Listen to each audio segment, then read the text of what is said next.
Greetings and welcome to Session 2 on November 16th, 2024 of our fourth biennial New England Environmental Justice Youth Plus Summit. I would like to welcome our participants and thank our presenters, all of whom are passionate in the field of environmental justice. I shall introduce them individually before each presentation. Thank you to Sam Giuliano of the New Hampshire Conference for his technical support. Zeph Marian, a member of the New Hampshire Environmental Justice Mission Group, will be monitoring the Q&A for your comments and questions. I am Susan Moore, a member of both the New Hampshire Conference, the United Church of Christ Environmental Justice Mission Group, and the SNE, or Southern New England, Massachusetts, Connecticut, and Rhode Island UCC Environmental Ministries team, the sponsor and the co-sponsor of this summit. I am a teacher naturalist with Mass Audubon, and I volunteer as an environmental educator with several environmental groups in both Massachusetts and Connecticut. It has been my honor and privilege to organize these New England Environmental Justice Youth Plus Summits in 2018, 2020, 22, and 2024. Our Environmental Justice Youth Plus Summit is being recorded here in New Hampshire on Endakina, the traditional ancestor homeland of the Abenaki, Pennacook, and Wabanaki peoples, both past and present. We acknowledge and honor with gratitude the land and waterways and the people who have stewarded Endakina throughout the generations. Thank you. Our keynote speaker for Session 2 today is Justin J. Pearson, the State Representative for District 86 in Memphis, Tennessee. Representative Pearson is an activist, a community organizer, and a leader in environmental and social justice. In April 2023, Representative Pearson and two other state representatives, members of the Tennessee Three, were expelled for violating decorum rules by participating in a gun control protest on the House floor following a tragic school mass shooting in Nashville, Tennessee. Representative Pearson delivered a thought-provoking and soul-searching speech during his expulsion trial that was broadcast worldwide, moving people across the nation and beyond. Representative Pearson won back his seat 3 months later with a 94% vote and was reelected on November 5th, 2024 for another 2-year term. In 2020, Representative Pearson co-founded the environmental and climate justice advocacy group Memphis Community Against Pollution, or MCAP, formerly called Memphis Community Against Pipeline, one of two local groups that joined a successful effort to cancel the construction of the multi-billion-dollar Byhalia pipeline. A portion of the 49-mile-long pipeline would have passed through poor black neighborhoods in Memphis, as well as poisoning the Memphis Sand Aquifer, which provides water to 1 million residents in Memphis and the Memphis area. The Truman Center recently presented Representative Pearson the 2024 Award for Exceptional Moral Courage in Public Service to honor his commitment to morality and advocacy for gun control reform. Representative will discuss issues in environmental justice with us today. Welcome, Representative Pearson. Remain committed in this struggle and committed in this fight because there are people who are counting on us. If nothing else I have said touches or pricks your spirit, it is that we do not and cannot get weary in our well-doing. For indeed, the mountains that we have to climb are difficult. And a good friend of mine, Mia Madison, God rest her soul, she said this to me. She said, Justin, yes, you got to push that boulder up a hill. And that's difficult work to do. But as you push the boulder up the hill, recognize that that boulder is tilling the soil. And as you push it up the hill, you got to plant some flowers and some apple trees and some lemon trees and some blueberry bushes on the way. We've got to continue to plant in our communities. We have to continue to develop and build the beauty that we know we deserve in our communities. We have to continue to push the boulder up the hill, but we cannot forget to plant on our way up. And it takes work. And it takes energy and it takes effort to get there. Our communities have to be organized. They have to be mobilized. They have to be activated. And you won't get a lot of people who are ready to participate. You won't get millions of people who are ready to do this hard work. But if you get a few people, that is worth it. And it is so important and imperative that we realize that this struggle, the reason we're attending seminars, the reason we're meeting with people from across the political spectrum, the reason that we are talking to people who are way smarter than me about these issues, the reason that we're doing it is because of love. It is for love of this place that we call home. It is for the love of these communities, the children that we have, the elders that we have, the cousins, the nieces, the nephews. We do this for love. And it's not just love for the present, it's love for the ones to come. And this has to be our greatest strength. For love cannot be purchased on the New York Stock Exchange. Love cannot be built by those who have towers with their names on them. Love is something that we feel deep within, that forces us to do things that we might not otherwise do, speak in ways that we might not otherwise speak up, show up in ways that we might not otherwise show up. We have to do this for the sake of love, for our planet, for our people, and for those who are yet to come. In indigenous communities, my relatives teach us about the importance of 7 generations. We must always be thinking about the 7 generations that have come before, that have gotten us to where we are, and we must think about the 7 generations coming. And to you all, as I close, I want you to be encouraged. The 7 generations from now, I do believe that there will be young people who are grateful that we stood up. I believe 7 generations from now, there will be people who are on this planet long after we are gone, who will say, even amidst tragedy and difficulty, there were some people who stood up and spoke up. Even when it looked darkest and most bleak, there were still folks who were fighting to protect our water. There were still folks fighting to protect our aquifers. There were still folks speaking up about what oil companies are doing and what AI companies are doing to exploit people and to harm people. There were still folks who were standing up for the best that we know we can be. And because they stood up, we are able to inherit a world that is a little bit better.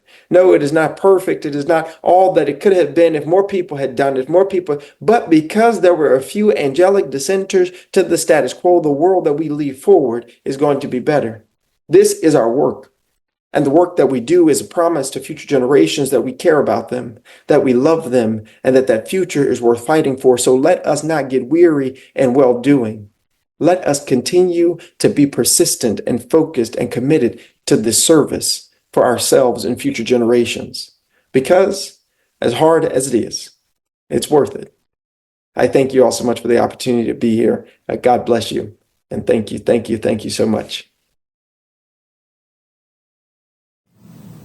Unfortunately, due to technical difficulties, only the last portion of Representative Pearson's keynote speech was successfully captured. So after listening to Representative Pearson, be sure to check out our Environmental Justice Youth Plus Summit website for resources from his campaign and linked media, including an hour-long conversation from September 2024 with Climate One and a conversation with Reverend Dr. Benjamin Chavez of the United Church of Christ on climate justice in November 2023. Thank you. Yes, thank you very much, Representative Pearson. I was wondering, Marian, if there were any questions in the Q&A for Representative Pearson? There were not. There were not. Okay. Well, thank you very much for that inspiring keynote speech, Representative Pearson. And we look forward to hearing more about your work. And hopefully you'll be hearing about our work as well. All right. Thank you. Okay. Our next speaker will be Catherine Corkery. Catherine is the New Hampshire chapter director of the New Hampshire Sierra Club. She has recently received the Environmental Justice Award from our Environmental Justice Mission Group for her 20 years of work in closing 2 coal plants in New Hampshire. Catherine's presentation, Climate Democracy, Marking the End of Coal in New England, will describe her successful efforts. Okay, Catherine.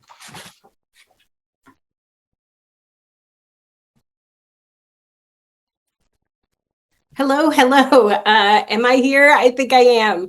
Thank you so much for the wonderful introduction, and thank you to the gentleman, the honorable gentleman from Tennessee. That was a really powerful presentation.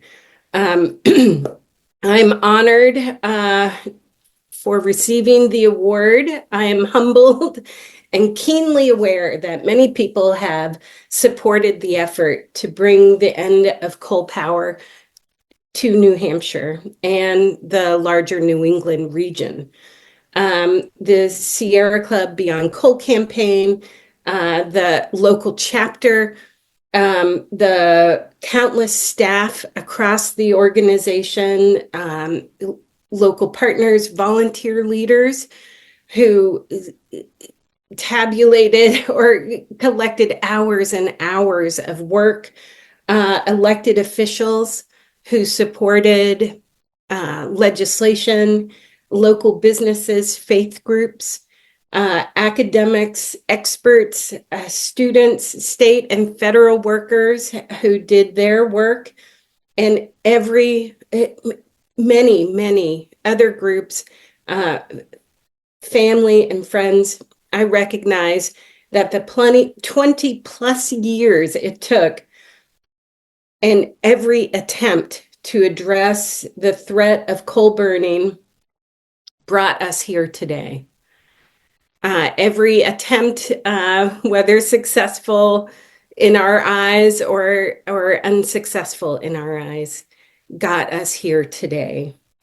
And there is, and brought us to the moment of a court-approved settlement to close the 2 power plants in New Hampshire, one in Bow, New Hampshire, and one in Portsmouth. And these 2 plants, by a court-approved settlement, will be closed by 2025, that's next year, and 2028. The commitment by the current owners to build solar arrays with battery storage on the banks of the Piscataqua and Merrimack rivers. This is exciting. And I'm realizing I do have some slides. And I am unable to put the slides up, so I sent a request to the manager here. But in the meantime, you've now been approved to share your slides. Your okay. request has been Oh, granted. awesome. Thank you. We should have tested that. That's my bad. Let's see. Where is it? It is really not letting me know which is which. I'm sorry to say. Let's look at documents. Eesh. All right, let's see if it's over here. I'm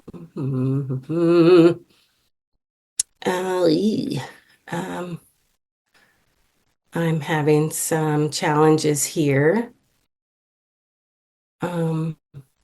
If you'll give me a moment, I can pull the resource that you sent in and then probably share that. Okay, I'll try to Let's see who find can this. get there first. Okay, right? All right, 1, 2, 3. Let's see if this works. Oh, something's happening. Oh my God, it's making me sign in. That's what I'm doing right now. Oh my God. It's okay. Yeah, we can do this. All right, here's this. All right, 3. Oh.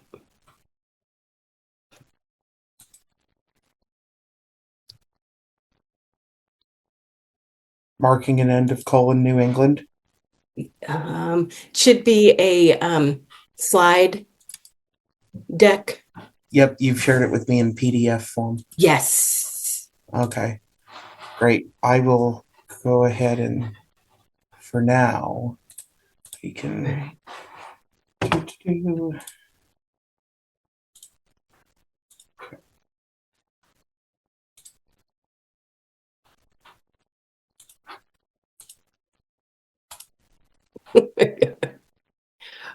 I might have it.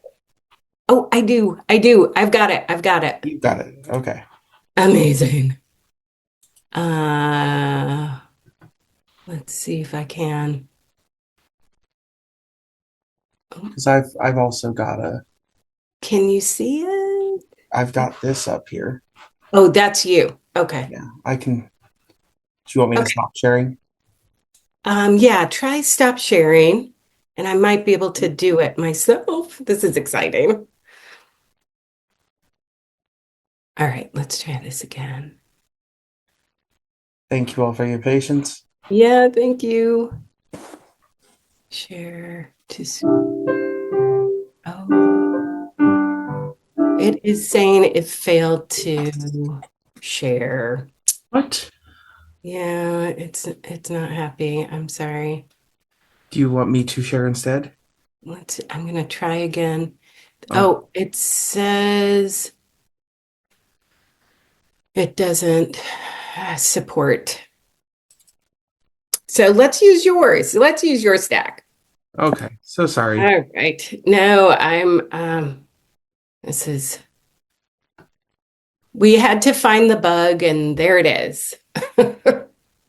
I hope this is the toughest part. Here, we'll go. Okay. Cool. Awesome. So that's me. Um, and excellent. So thank you. Thank you, Sam. You are a lifesaver. So introducing myself, my name is Catherine Corkery. I'm the chapter director of the Sierra Club chapter in New Hampshire. As I said, I've been actively involved in the 20-year campaign to close the coal burning power plants in New Hampshire. The team of local volunteers and staff ebbed and flowed, but I picked the short straw to have been here from the start to finish. To be honest, the campaign to shut down the coal plants did not start as a campaign to shut down the coal plants. We didn't think that big, actually. We just thought about the emissions. Nor did we highlight social justice or environmental justice in the beginning. But I'm happy to say that we did adjust. And this campaign to shut down the coal plants began in the early 2000s. And first about Sierra Club. Sierra Club, for those of you who may or may not know about the Sierra Club, it was founded in 1892 by John Muir, a renowned writer and outdoorsman. And his main focus was preserving landscapes. And he really, his focus was to create a national park system. And as a reference, I encourage you all to see the Ken Burns documentary, The National Parks, America's Best Idea. Ken Burns and his crew actually used a lot of Sierra Club archives for that documentary. And it started in California, but the first chapter outside of California was the Atlantic chapter, which included all of New England and New York. And in 1992, the Atlantic chapter was divided and individual state chapters were established, very much because of the local activists here in New Hampshire strive to have our own chapter. And that was Sue Hale DeSev who really speared that activity. And as such, Sierra Club has a volunteer structure and a staff structure. So volunteers like Sue had a real impact on the national organization. We are both a charitable and a business organization, but we're not funded by the state or any governmental agency, and we're not part of that. And we also are not a land easement or a landholder. Like there are lots of other groups that do land easements and such. That's not what we do. We do other things, such as public awareness campaigns. We like to go outside on outings. We do community building, like we heard from the representative from Tennessee. We also back that up with legal action, as is the case with the closure of the power plants. We work in the State House with legislative lobbying and the White House. And additionally, we participate in elections and we endorse candidates. The Sierra Club, yes, thank you. Thank you, Sam. The Sierra Club, as the oldest environmental organization in the country, did not actively include racial, economic, gender, or immigrant equity until the 2000s. To this day, some of our members and many of our detractors tell us to stay in our lane, to stay with the environmental issues. But we know we can create longer lasting solutions when everyone is engaged, when everybody is part of our solutions, our problem solving. And we've learned here in New Hampshire that social justice is another layer of environmental justice, and that we can create our collective future without the burdens of pollution, without the burdens of illness, without the burden of crisis and conflict. And that is really what the representative described as our love for our family and our neighbors and the place where we live. And so actively pursuing, participate, and contributing to our community and it maintains our democracy. And that's what we called climate democracy. And I know it's cliche, but when you know better, you do better. And that's what Sierra Club tried to do to address the harm of the 2 coal-fired power plants. Thank you, Sam. So let's look at these 2 coal-fired power plants, just for anyone who's unfamiliar. One is called Merrimack Station, and that's in Bow, New Hampshire, on the banks of the Merrimack River. And the other is Schiller Station, and that's in Portsmouth on the Piscataqua. You can see that Schiller Station is much smaller, but it is the older plant. And here's a fun fact. The Schiller Station original 2 boilers did not heat water to turn the turbines to make electricity, but the boiler contained liquid mercury because it has a lower boiling point. The engineers in the early 1940s thought that would be a great idea. And Schiller Station operated this way for, yes, you can see that, 20 years. Liquid mercury, as you can imagine, coated the whole place. But in the late 60s, they switched it over to burn coal. And in the that's supposed to be 2000s, not the 200s. It also burned wood chips, but the output remained about 150 megawatts. Merrimack Station, burned coal, was built in the early 60s, and look at these numbers. These emission numbers are from the first approved permit in the late 90s. And this shows what it was allowed to emit. We have nitrogen oxides, about 5,000 tons. We have sulfur oxides, with over 30,000 tons. Soot was around 5,000 tons. And let's look at that mercury.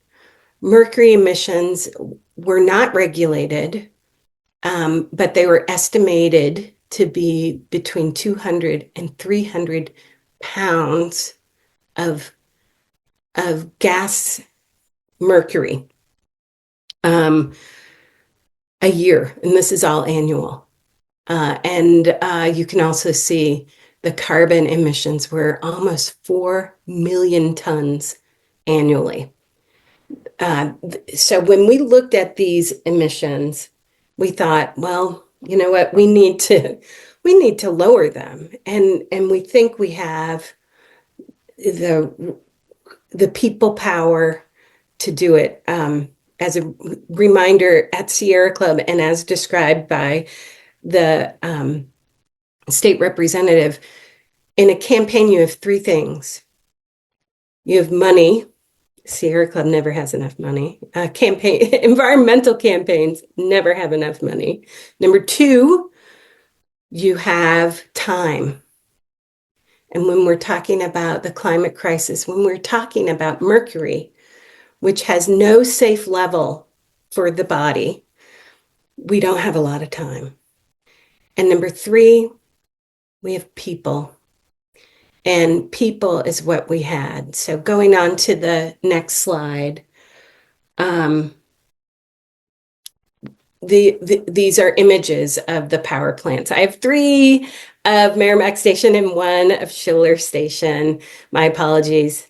But the first image on the left here is of the power plant of the 1990s. There are 2 smokestacks, Merrimack 1 and Merrimack 2, and that's what it looked like. And then in 2011, they added this smokestack here, this really big smokestack on the right, and that included the sulfur scrubber, or the scrubber that reduced mercury and sulfur emissions. And then on the bottom left, that is a view of Schiller Station from Elliott, Maine. And you can see there are 4 smokestacks on there. And these are not far from communities, and you can bet that these are closer to communities that are that do not receive, are underserved and under-resourced, and often find themselves in poverty. So going to the next slide, I want to highlight the different kinds of pollution control equipment. And you can see the first one for Merrimack 1 was in 1989. So when Merrimack was built in the 1960s, and it wasn't until 1989 that they had put any pollution control equipment on it. Let that sink in. Let's think about that. That's pretty wild. And none of this control technology is rocket science. It's all chemistry. It's like super duper chemistry. Like, and then you see more were added in 1995 and 1999 and 2002. Going to the next slide, we see MK2, the larger boiler. It didn't have equipment. This is the larger one. Had equipment first for their NOx emissions. And then they upgraded for, they included the soot equipment, but it wasn't until 2011 that they addressed the sulfur emissions. And that was the biggest emissions in there. And the mercury was combined. So, looking at these equipments, we could go to the next slide. Thank you. We worked all over the place and we did all the things because we needed to hear stories. We needed to hear from the people impacted. And what we heard is astonishing.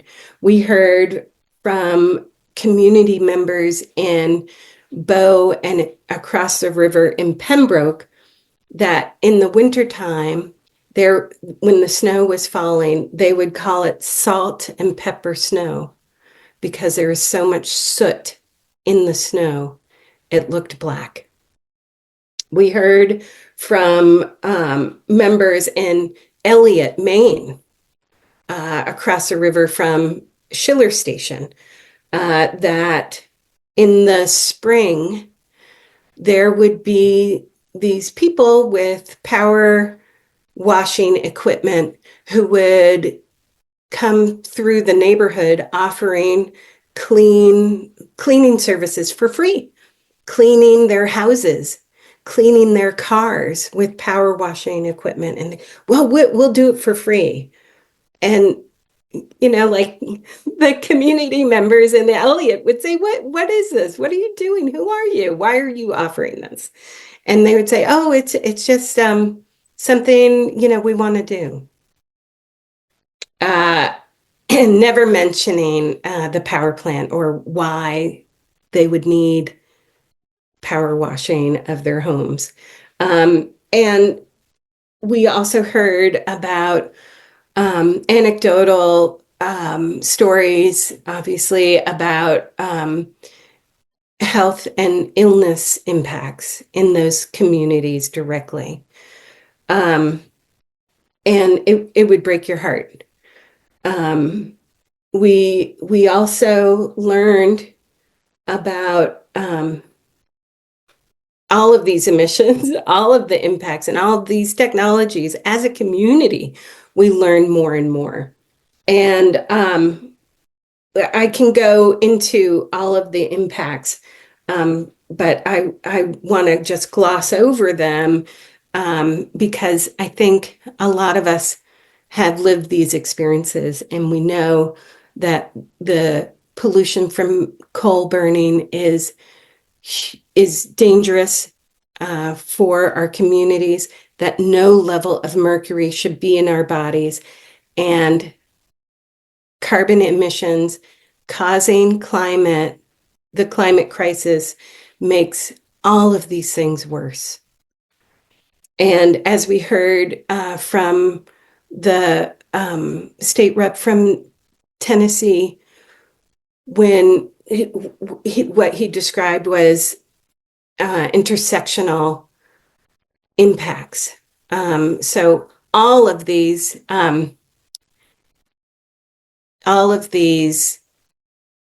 health impacts are made more acute when you don't have health care, when you have conditions with your respiratory systems, when there are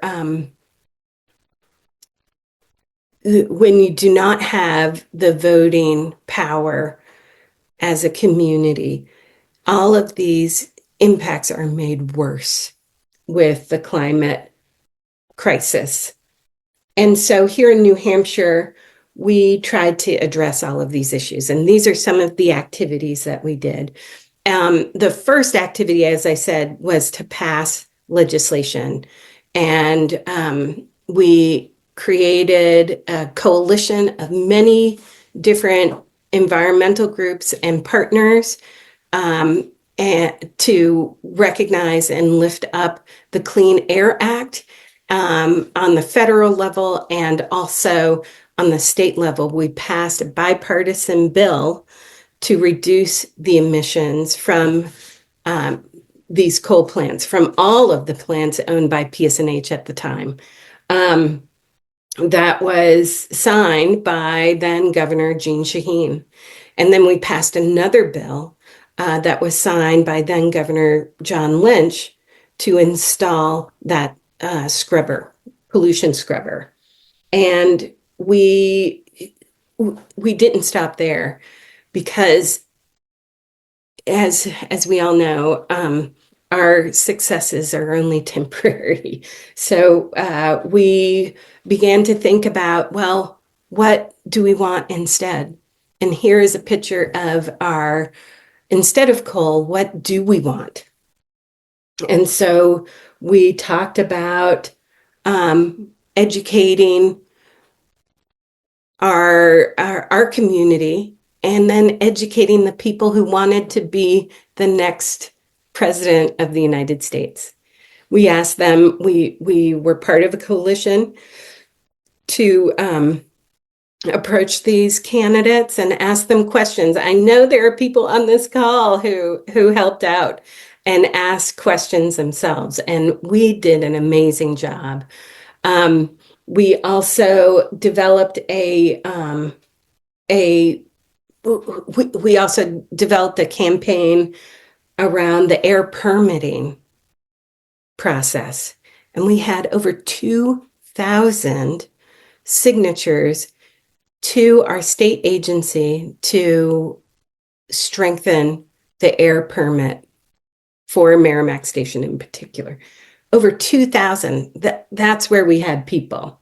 And this image of the State House that represented all of the young folks who suffer from asthma in New Hampshire and how they will benefit from less pollution coming from the largest single source of air pollution in the state, and that was Merrimack Station.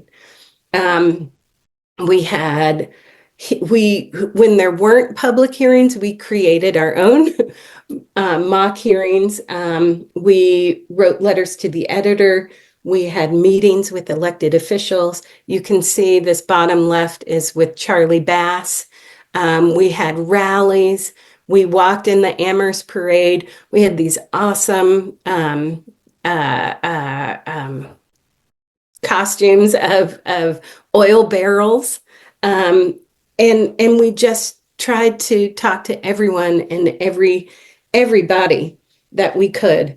And so seeking alternatives became a really big issue. And we again worked with a coalition of people to introduce a town warrant article in town meeting here in New Hampshire in 2006 and 2007. And that town warrant article allowed the town, enabled is what they call it, they enabled the town to create an energy committee. And that energy committee would be empowered to look at their town's buildings and resources and energy demand, and to make some suggestions to increase their energy efficiency, to increase their weatherization, and to create and build alternatives.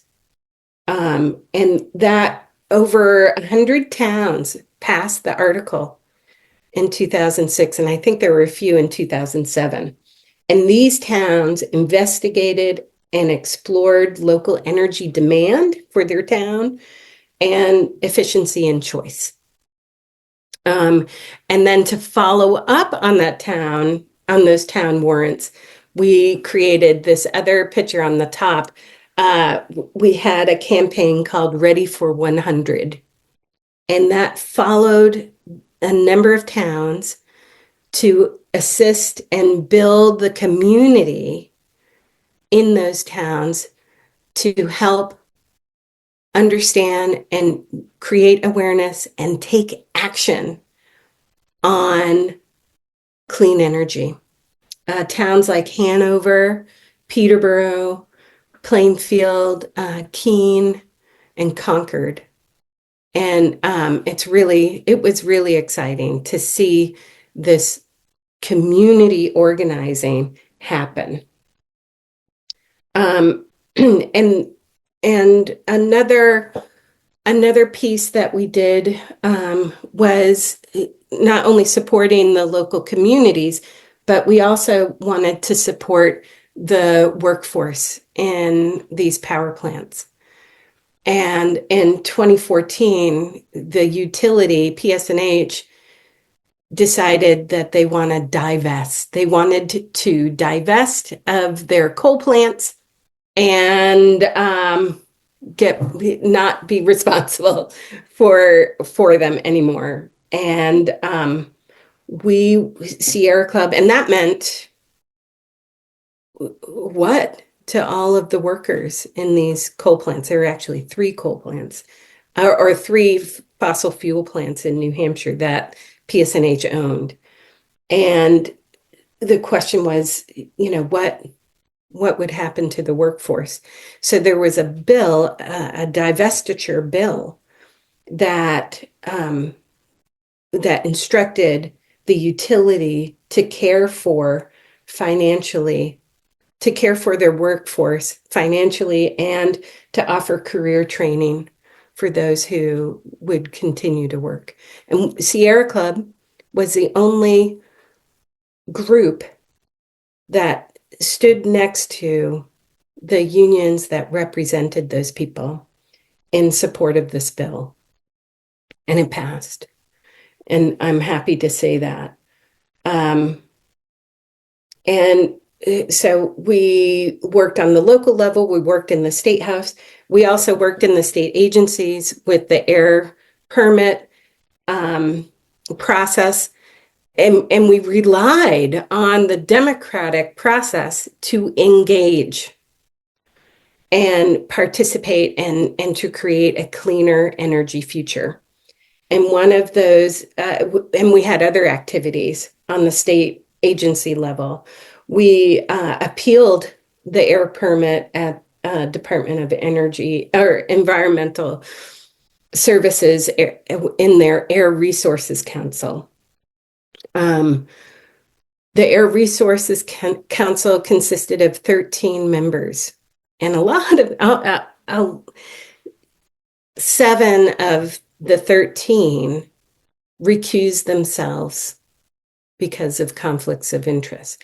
Now, the Air Resources Council is supposed to be an independent sort of monitor of the state agency.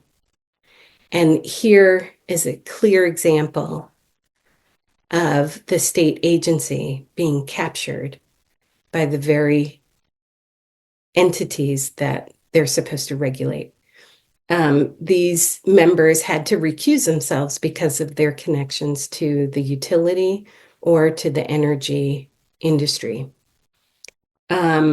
With our attorney, Arthur Cunningham, the chapter engaged in financial and technical planning dockets at the Public Utilities Commission as well. We fought hard. We opened a lot of eyes and a lot of doors between the agencies, because what we saw was totally like a child dealing with parents. They would tell one thing and something else to the other. So these state agencies didn't talk.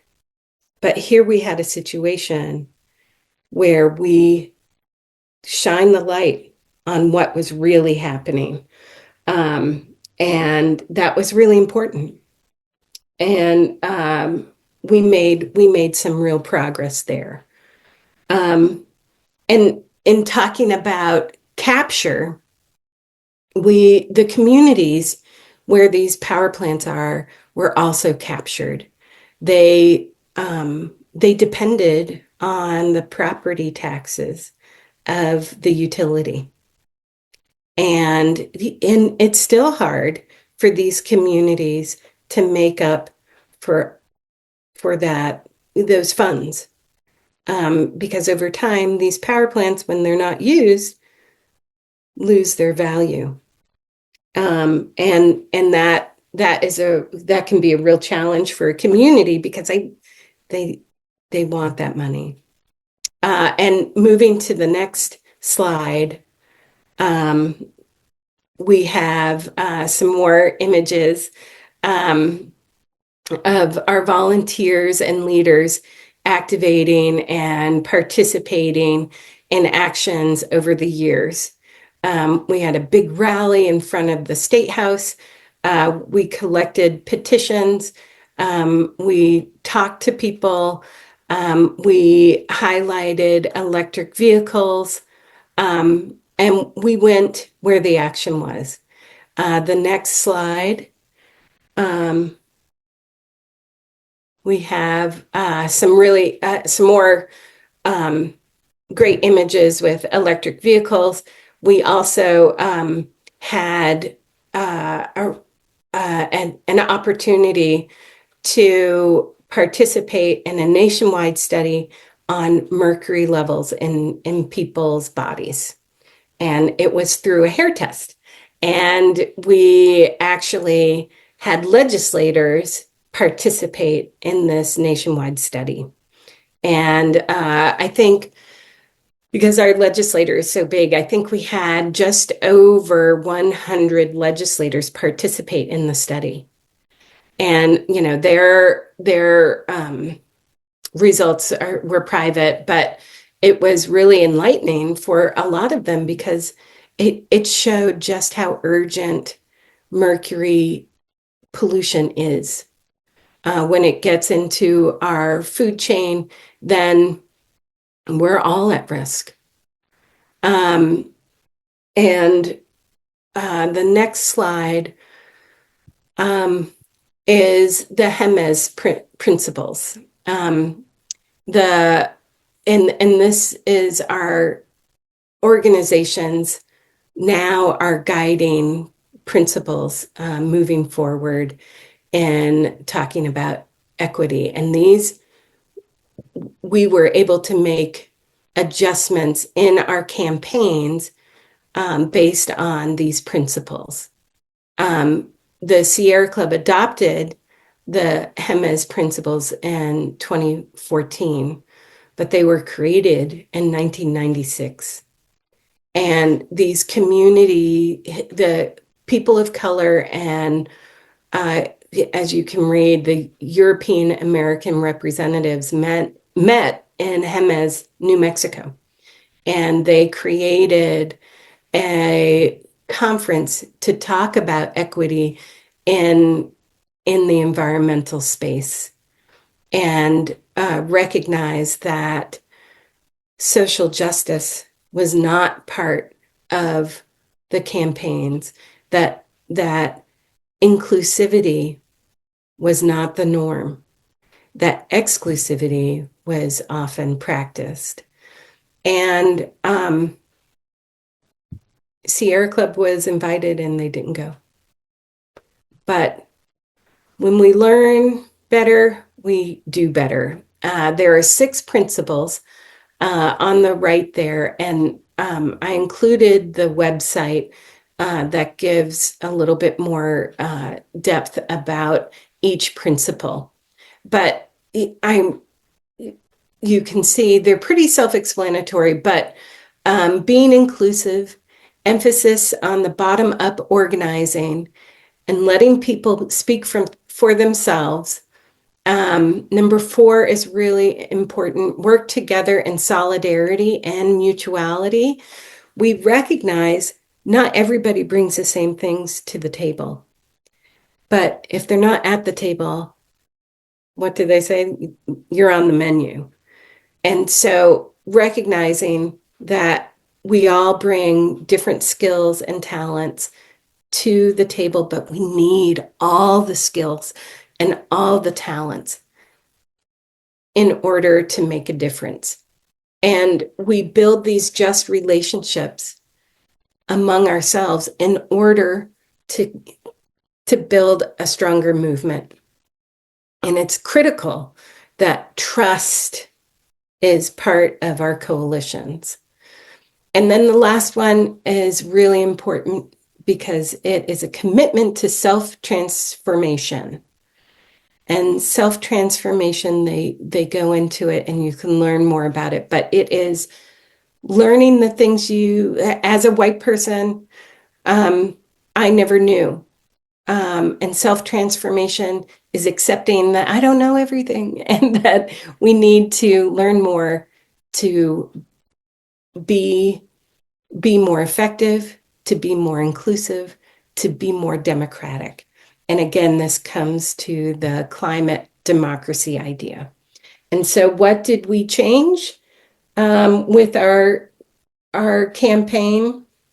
We changed a lot in order to get to this settlement. And there's still more that we can do and that we will learn.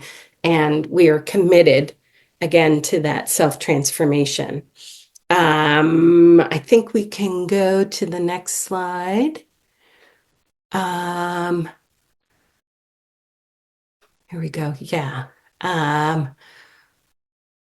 I think that's right. And then this was a more recent effort when Merrimack Station failed their smokestack tests.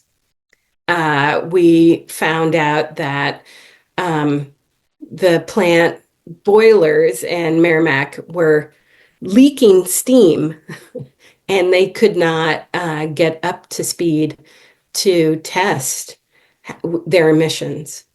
And that delayed their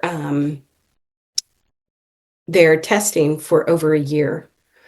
But the next slide,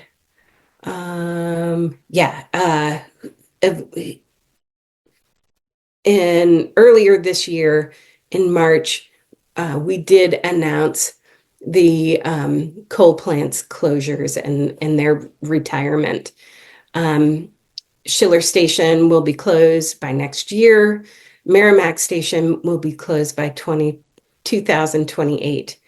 And the current owners, who's not the utility, but the current owners have announced plans to install solar arrays paired with battery storage. Super exciting. And we need to continue to engage there. The next slide. Here are the items that we learned from the Jemez principles. And that truth, transparency, equity, access, and an open, fair process helps us build our movement with love and trust and be more effective. We can be more, we can scale up and build a successful movement and make more progress together rather than, not being together. So some of our ways that we adjusted, as you heard, we heard and we encouraged and assisted the impacted communities to share their stories. As we heard from Elliott, Maine, and Pembroke, we also heard from Concord, Bow, Allenstown, and other communities where the mercury content in fish and loons were elevated. We also created a online series highlighting the environmental and social justice issues called The Climate Democracy. And with Kaylee Coates and Stephen Kidder, our lead volunteers, we learned and discussed these issues of social justice and racial justice. The town warrant article, and this is before Sierra Club adopted the Jemez principles, was in the spirit of the Jemez principles because it created the structure for our local activists for community organizing around clean energy. It is huge to this day. The communities around the state have the space to engage in adopting efficiency, weatherization, and clean energy programs for their state. It's huge. And we heard from Representative Pearson that we need to be clear-sighted about false solutions.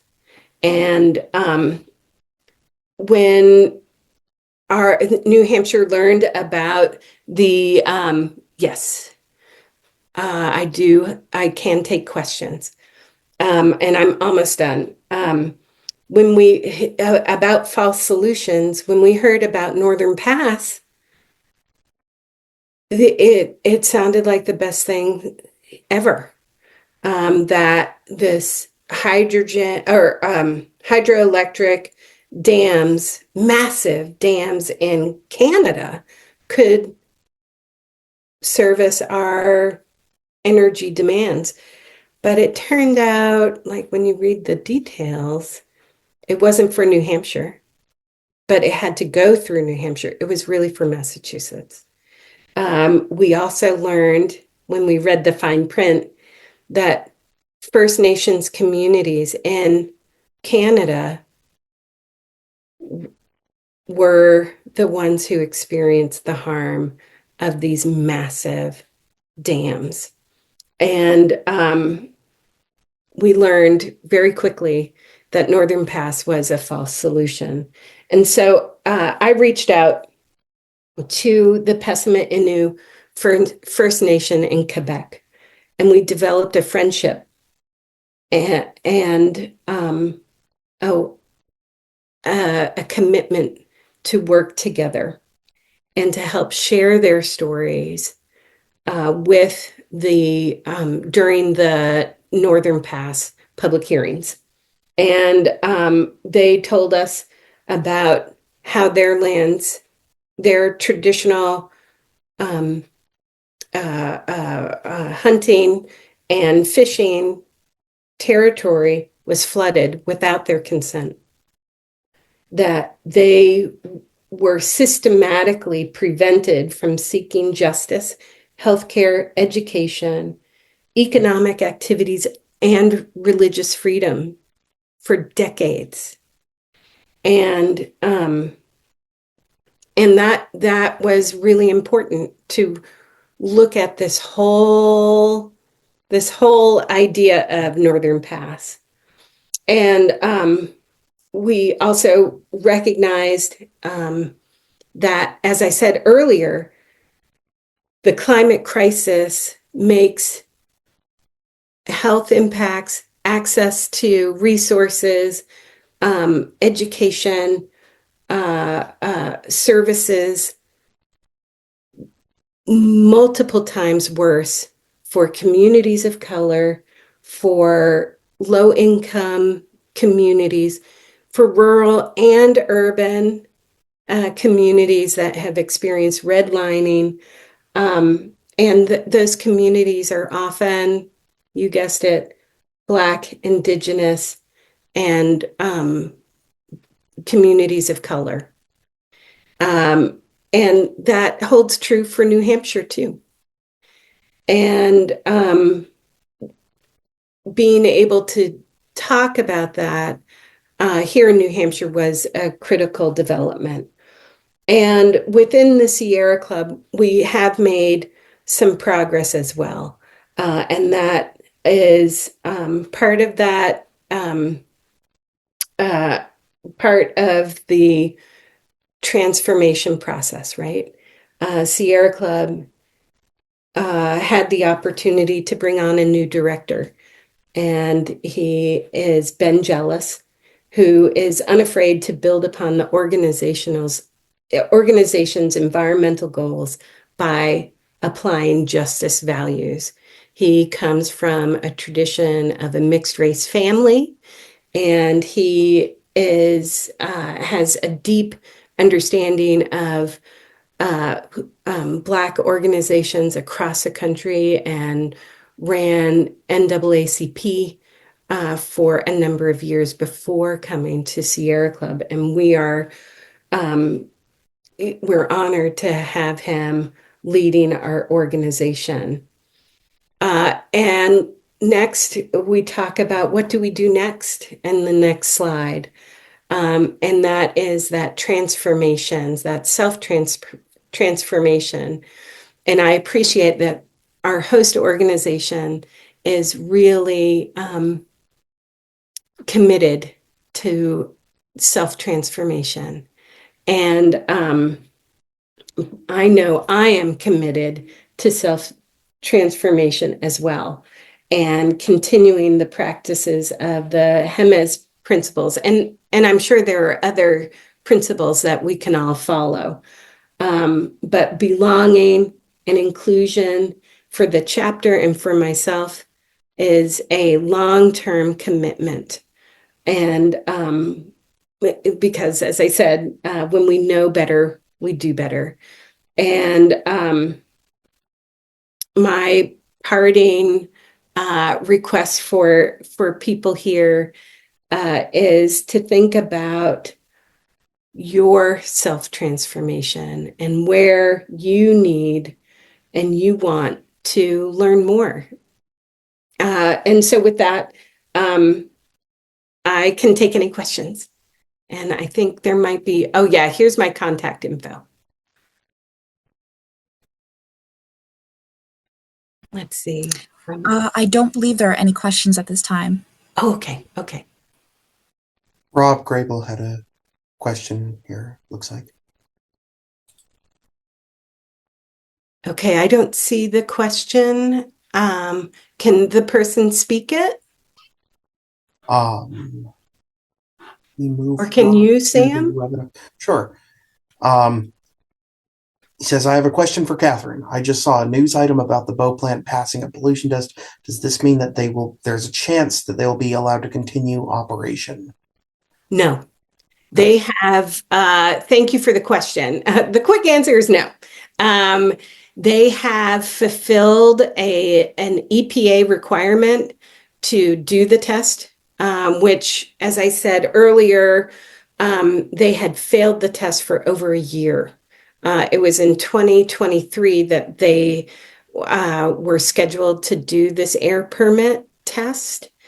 And it wasn't until, as you said, just recently that they were able to pass it.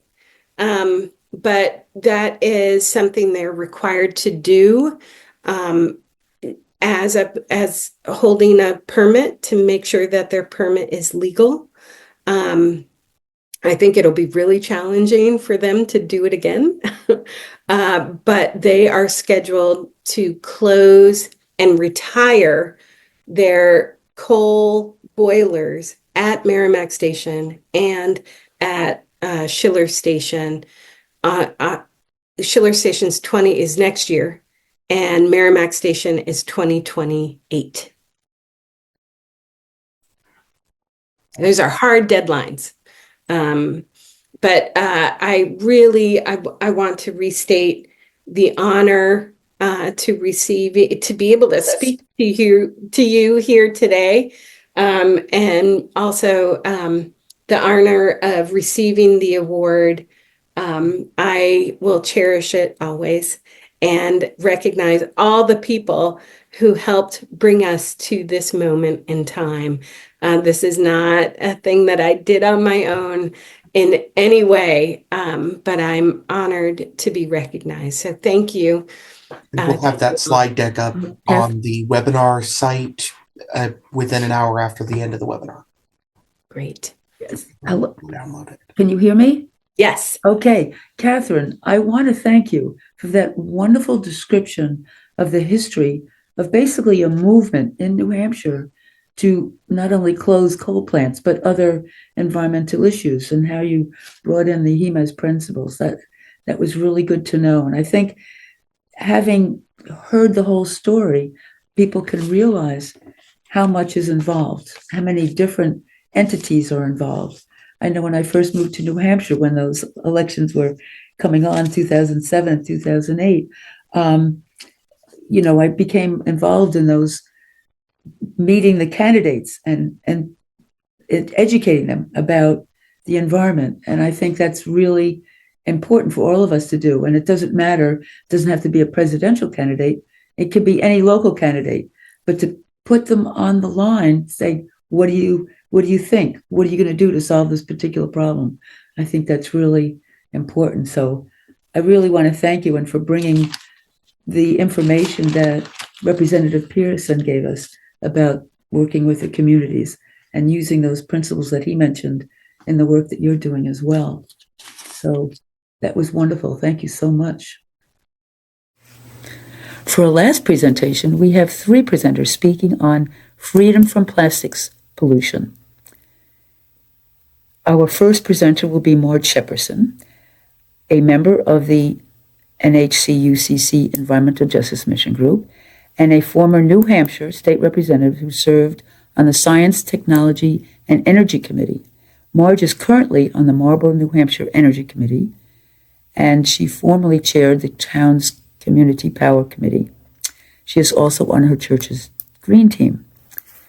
Our second presenter will be Zeph Marian, also a member of the Environmental Justice Mission Group and a member of the UCC in Wilmot, New Hampshire.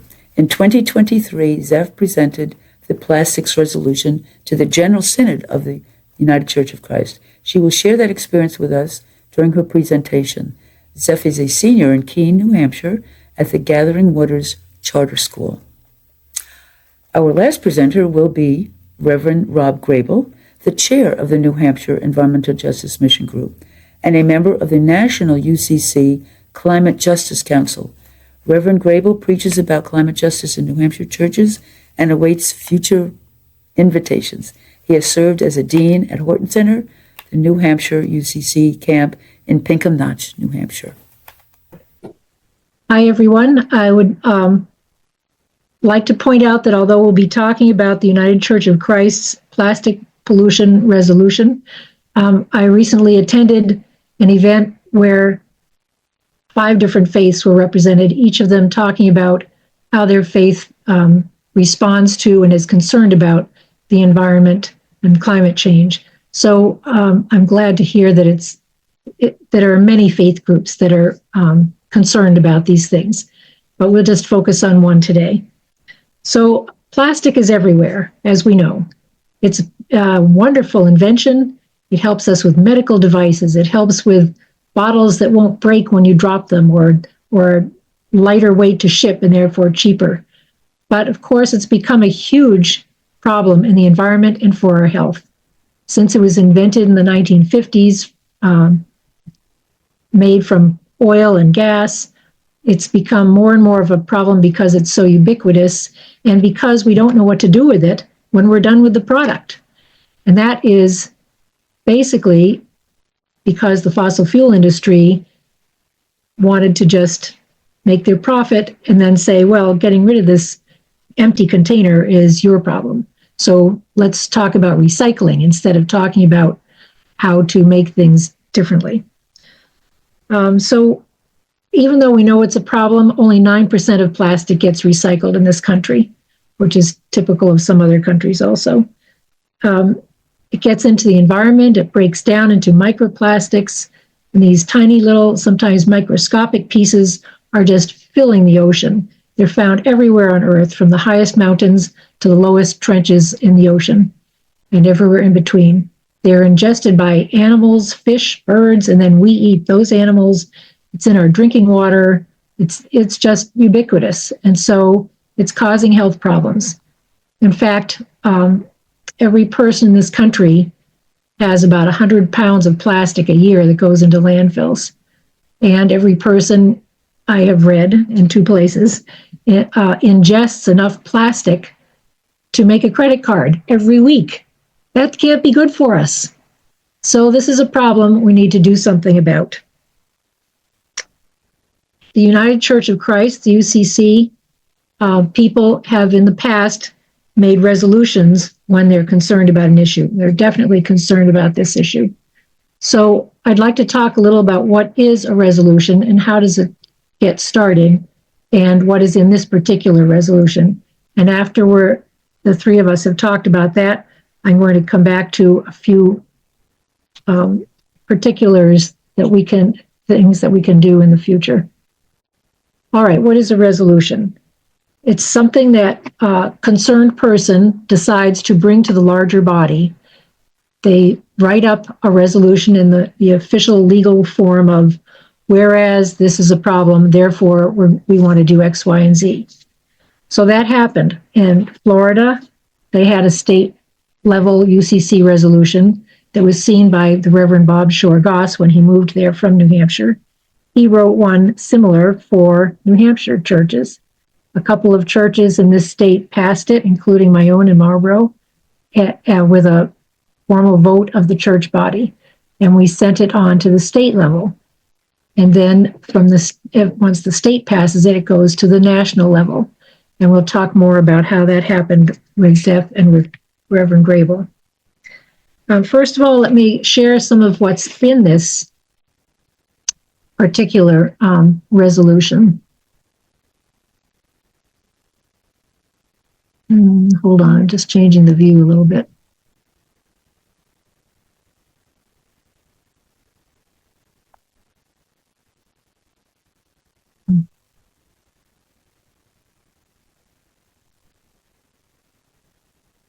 Okay, I guess I'll give up on that.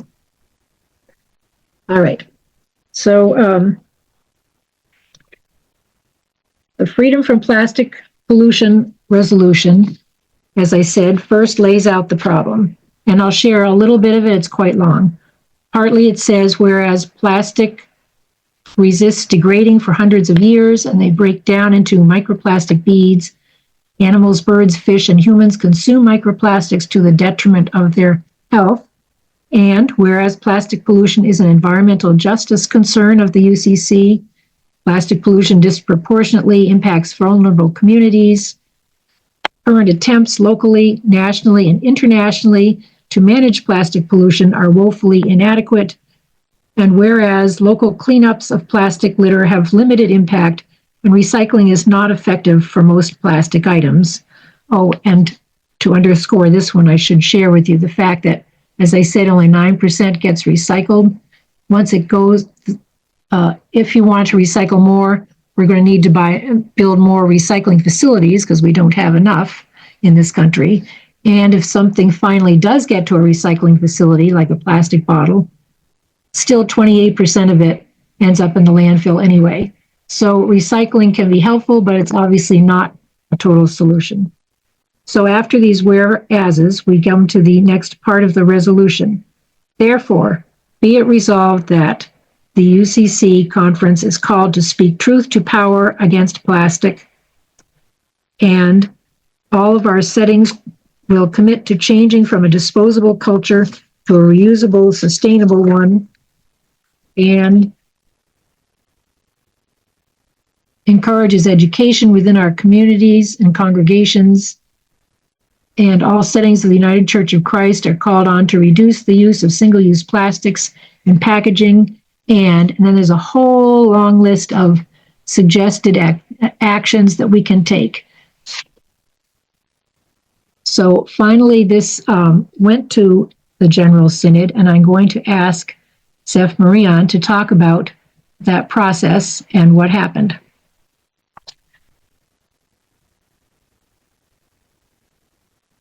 Zeph, over to you. Hello. Good morning. Thank you for being here. I'm Zeph Marion, a member of the Environmental Justice Mission Group and a member of the United Church of Christ in Wilmot, New Hampshire. I was the representative for the Environmental Justice Mission Group to General Synod in 2023. I was a youth delegate of the New Hampshire Conference, and I will be one again this year, actually. The process at Synod was a bit more complicated than it would have been because it was a joint resolution between Florida and New Hampshire. The basic process of a resolution going through Synod is a concerned individual brings it to a state conference. Conference brings it to the national setting in Synod, and then they assign a focus group made up of different delegates within from the state conferences, and then that goes on to a vote where all the delegates participate. Because there were two resolutions, basically, one from Florida and one from New Hampshire, it was a dual resolution. This was a lot of what the confusion was at Synod, and doesn't really matter, but is important in how it went through Synod. Throughout the week of Synod, I talked to 4 different state conferences, including the Southern New England Conference, the Indiana Conference, and the Illinois Conference, along with Reverend Gordon Rankin, who actually spoke in the last session. I spoke to the focus group assigned to the resolution, and these conferences and the focus group never failed to show anything but support for the resolution, and only asked about the confusing state of the dual resolution nature, which was very encouraging. The focus group added some great input and packaged it into a form that could be voted upon by all the delegates, and passed it along to the vote. And the plastics resolution was not voted on until the last day of Synod, and it passed with only 3 dissenting votes, which is almost unheard of.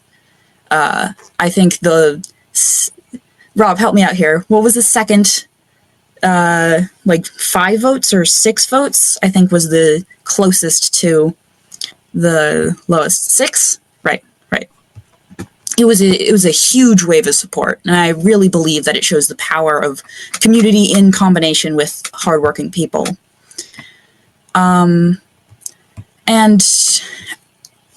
as these things go further into the world, I know that I was hit very hard by the recent election, as I'm sure most of us were, especially in relation to environmental work. And as I was sort of working through these feelings and thinking about how to move forward about this thing, I thought about a poem by Kyle Tranmere, and I think that this would be very topical here. It's titled "Voting as a Fire Extinguisher." When the haunted house catches fire, a moment of indecision. The house was, after all, built on bones and blood and bad intentions. Everyone who enters the house feels that overwhelming dread, the evil that perhaps only fire can purge. It's tempting to just let it burn. And then I remember, there are children inside. Thank you.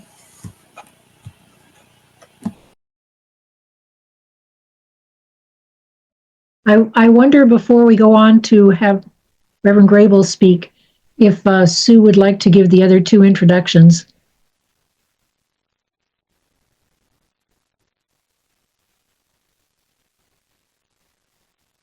Sue, are you there? I'm picturing Sue and Sam Giuliano working frantically behind the scenes to undo some technical glitch.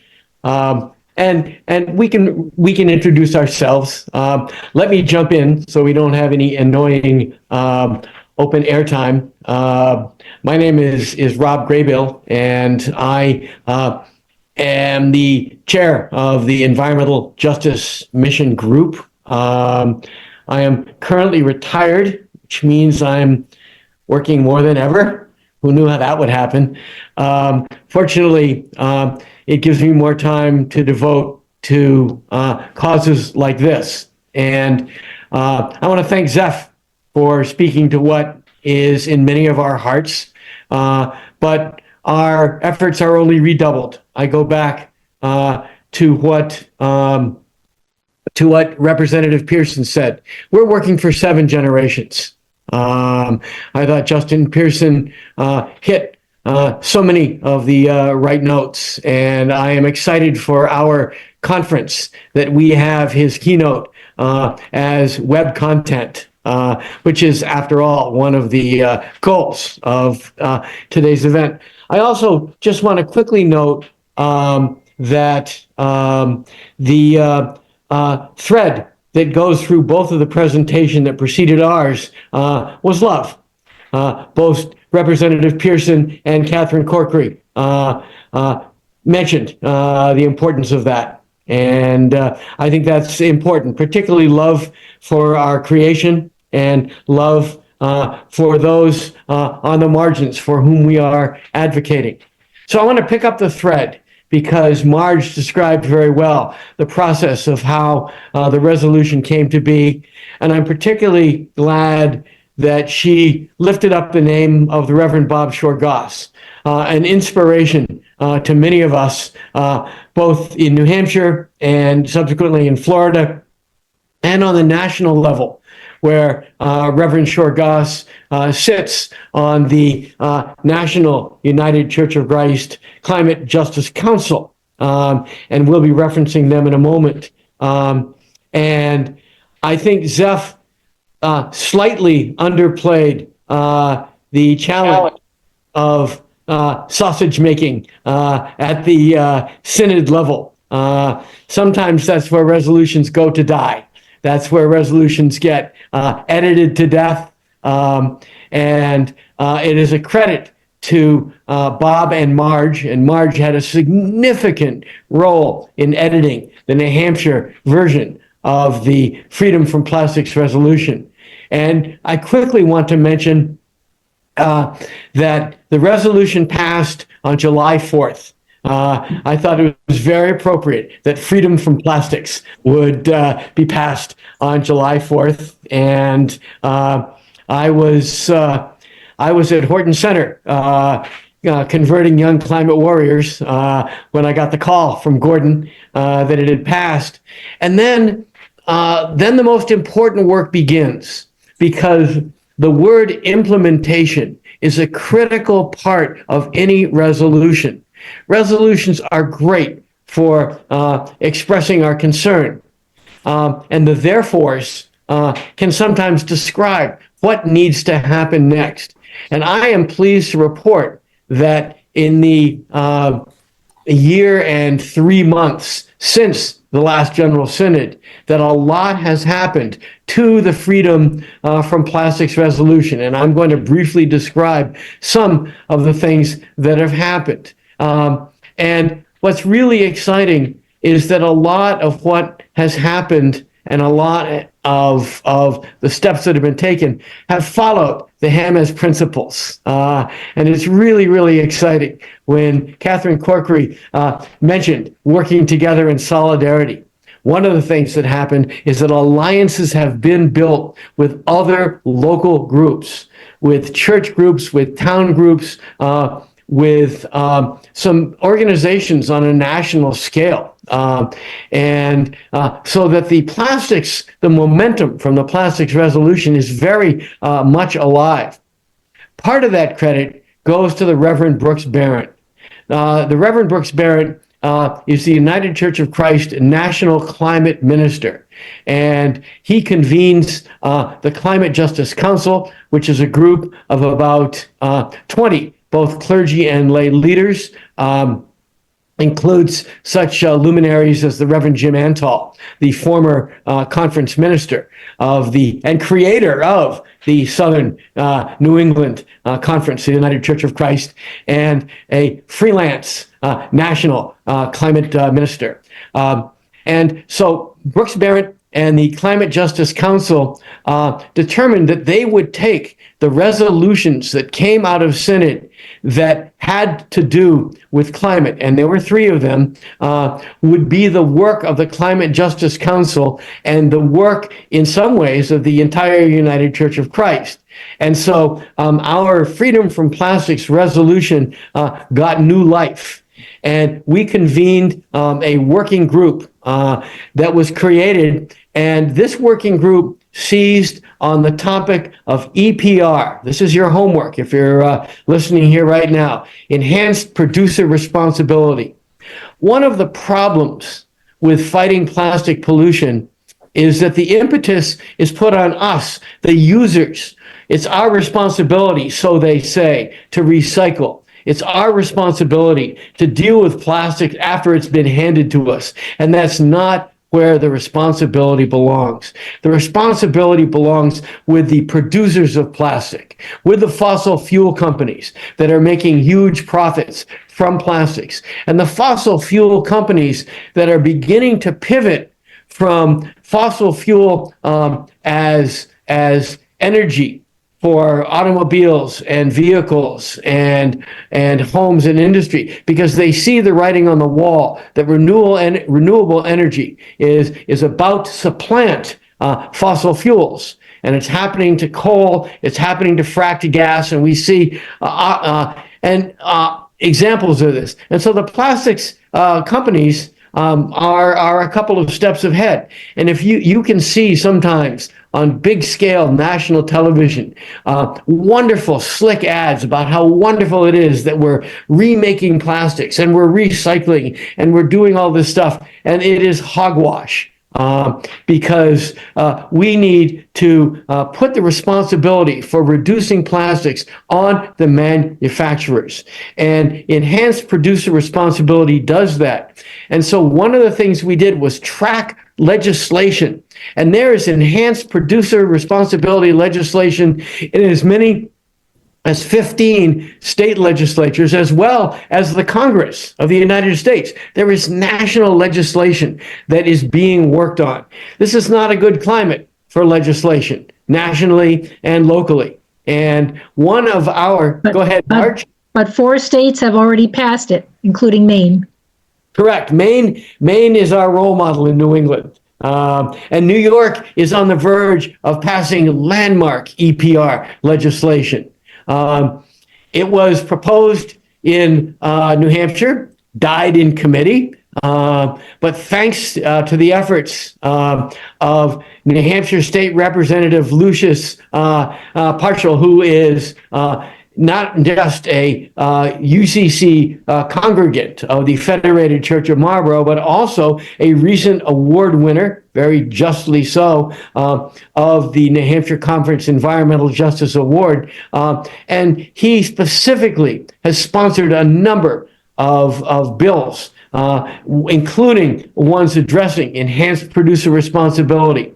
So we've been tracking it all through these legislative seasons, and this is going to be an ongoing effort.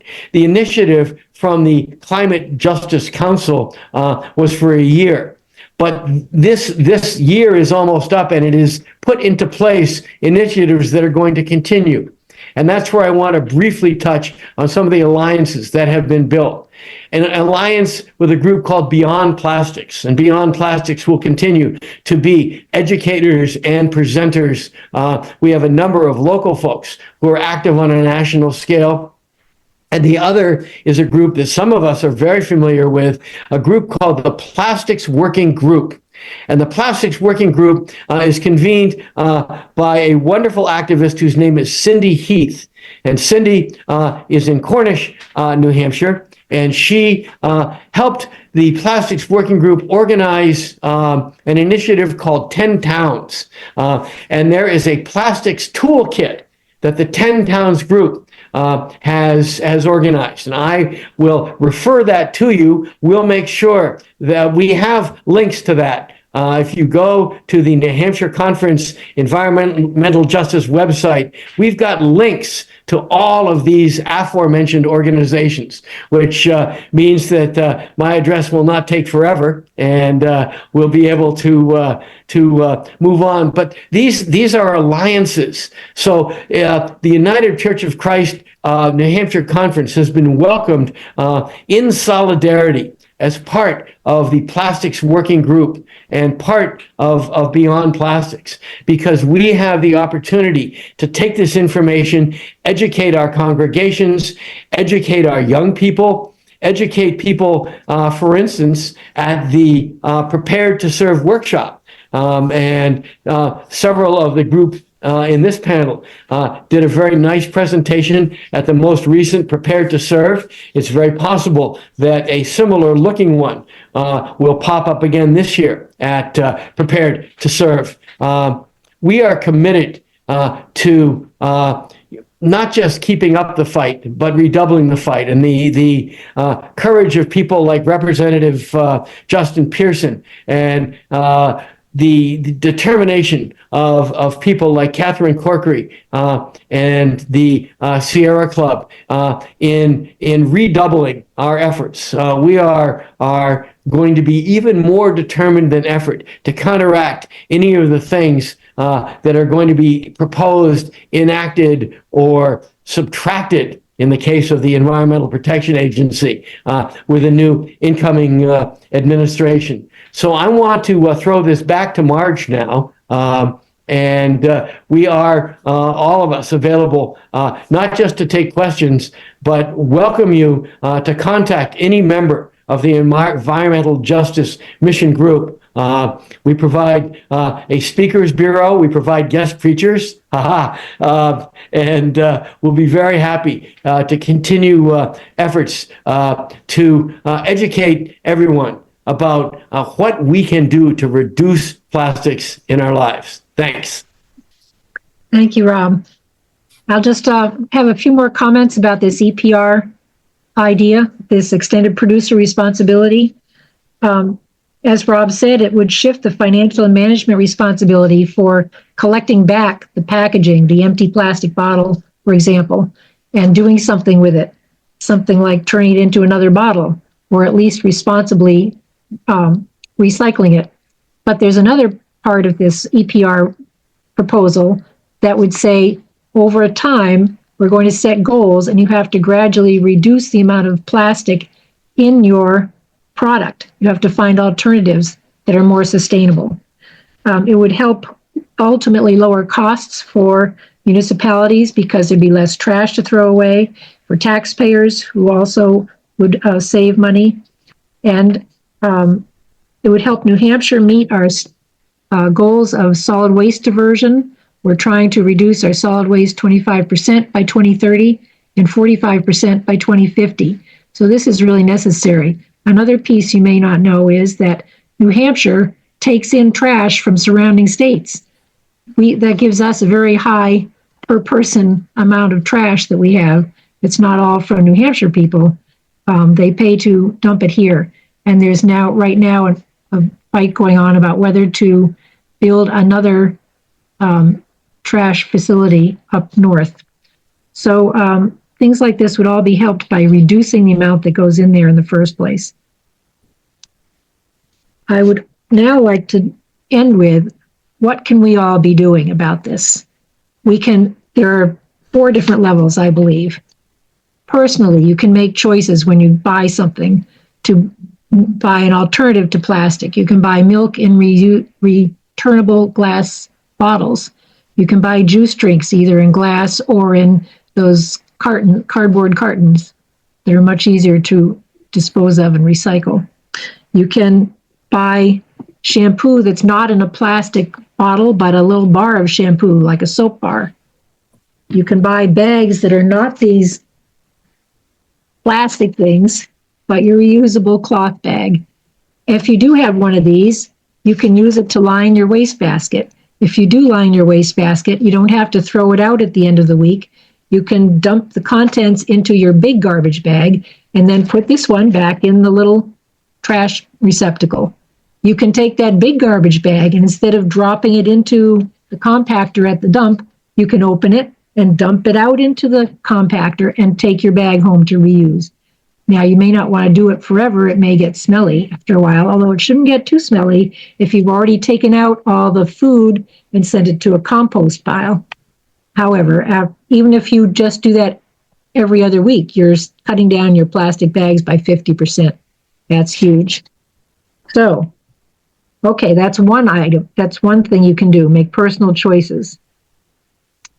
What about sharing and educating other people, your friends, your family, your church group, your any other groups you're involved with, student groups? Share this information with them. Spread the word, and you get allies to work with. Thirdly, excuse me, join bigger groups like the Sierra Club, like the 10 Towns Coalition. And a lot of these contacts are in the handouts, I call them. There are links to it that you should be getting from this workshop.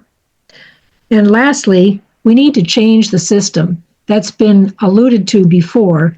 Things like legislation for EPR, legislation for a bottle bill, legislation for plastic regulation, none of which we have yet in New Hampshire, even though all the surrounding New England states are working on these things. So get involved, write letters, show up at group conferences, show up at rallies in Concord or in your local town, talk to your representatives. There are all manner of ways to get involved, and it's so critical. Just like Representative Pearson said at the beginning this morning, we need to each stay activated in as many ways as you can. So thank you for your time, and I'll turn it back to Sue. Okay, well, thank you. What a wonderful panel and what a wonderful education we've all just received from all of you.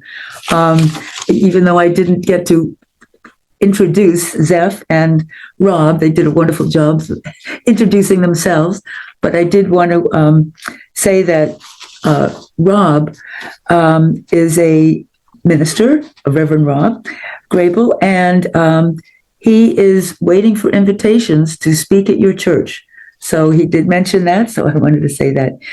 He's also served as a dean at Horton Center camp in Pinkham Notch, New Hampshire. And Zeph, I want to thank you for presenting your information about the process of getting a resolution introduced into the synod. And you did a wonderful job in working with all the different groups that you had to work with. That was very impressive. And Zeph is a senior in Keene, New Hampshire at the Gathering Waters Charter School. So thank you for being a youth representative to Synod and future Synod, Zeph.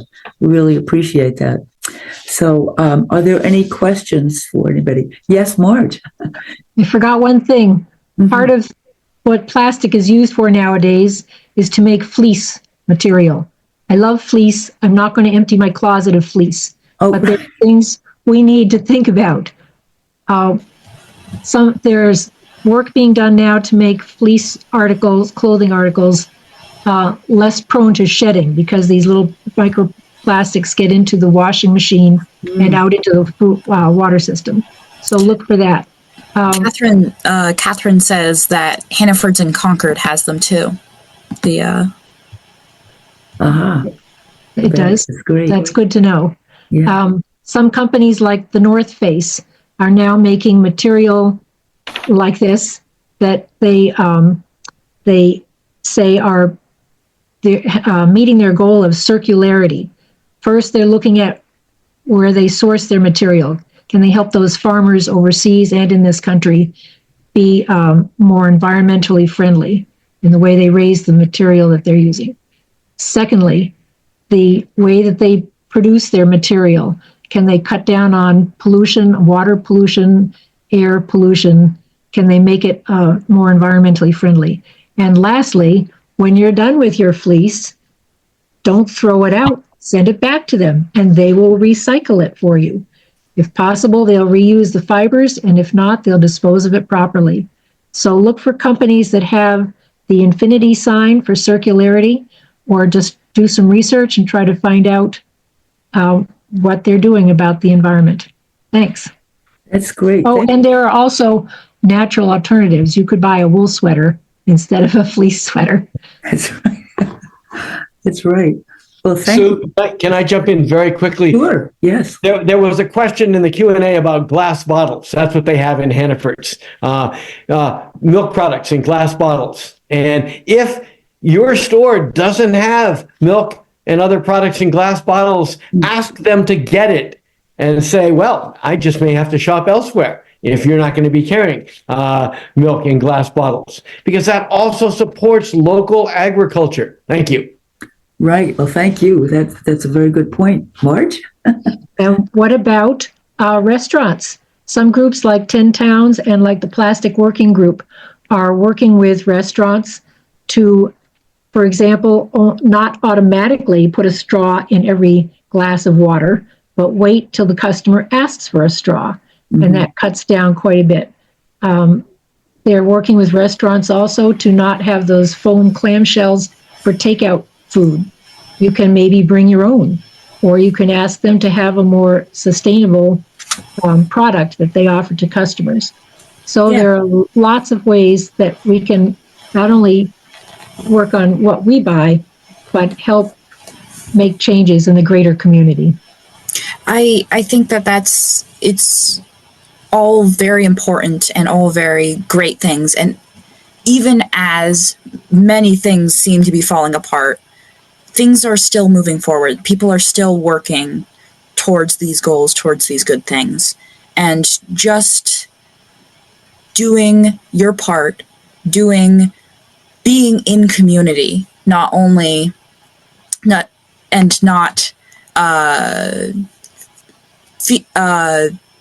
submitting to the feeling of overwhelm and it's not your personal responsibility to save the world. It's not, we're all in this together, and we're going to do this. Be one of those 4 quarters that Justin talked about. Yeah. Thank you for having us. No, Zeph, I think that was perfect. That's just what I was thinking, that we need to have hope, faith and love, and continue the actions that we're doing right now. If we keep on working and keep on working with community, we'll go far, and we'll get this done one way or another. So thank you for saying that. That was perfect. So are there any more comments or suggestions or questions? Okay, Sam, if you would play our last musical offering. We started out our Environmental Justice Youth Plus Summit with Kenneth Makwakani, Reverend Kenneth Makwakani, playing and singing his Hawaiian song. And I'd like to finish our Environmental Justice Youth Summit with the same sentiments about loving nature, protecting nature, and all of us who were in it as well.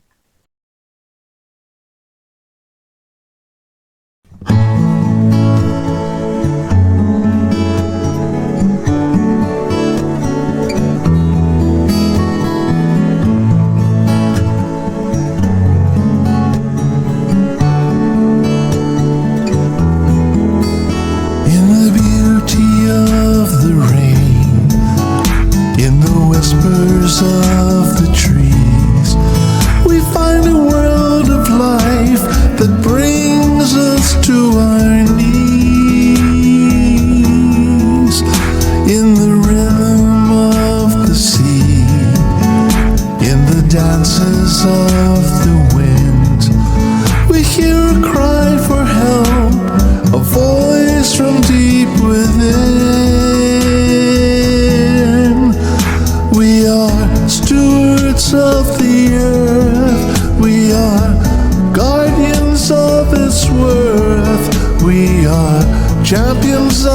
its grace. Let's make the earth a better place for you and me.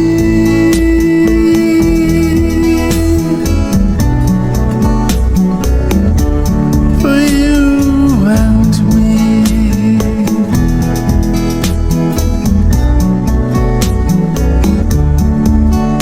In the colors of the fields, in the veil of swirling clouds, we witness life, a masterpiece of art.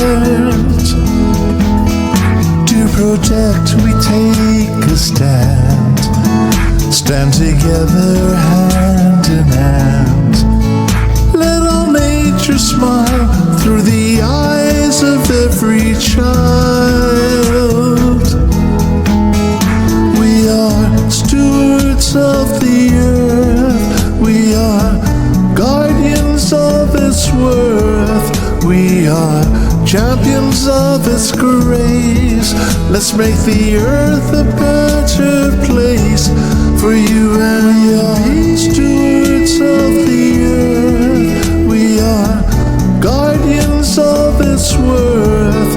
We are champions of its grace. Let's make the earth a better place for you and me. Stewards of the earth. We are guardians of its worth. We are champions of its grace. Let's make the earth a better place for you and me.